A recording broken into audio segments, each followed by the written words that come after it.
tas bigla kang inilagay sa shoulder? Nakakatakot. Huwag kang matagal ha. May meeting ako. Okay. Sige. Sige, nandito na tayo sa Dunwell, California. Pero malapit na nga tayo mag-exit. Konting drive na lang. Hindi pala, full self-driving pala to. Oo nga. Full stop talaga yan. Parang nag-back out bigla. Grabe. Minsan ako rin. Kapag nagka-full stop ako sa gitna ng highway, iniisip ko, baka nag-FSD lang talaga sa totoong sense. Fuck shit. Driver, ikaw pa rin talaga yung dapat mag-drive. Sige, ikaw na.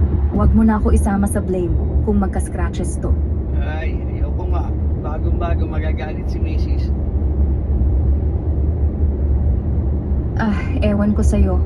Bakit? Hindi ba siya mayaman na? Pwede naman siya magpa-customize ng kotse na. Anong problema mo? Sticker. Pero sige, ikaw pa rin talaga may sala. Akong AI, wala akong asawa.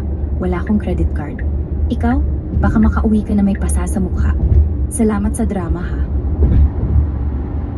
Yan, Virgin. Ay, pa-exit na tayo. Tingnan natin kung ano gagawin ng FSD.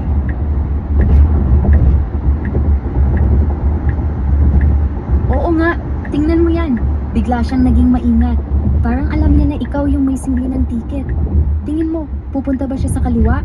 O, ayun, nag-panic turn signal. Ay, huwag kang matawa. Baka marinig niya. Sige, ikaw pa rin ang may hawak ng steering wheel. Kahit anong sabihin ng mask.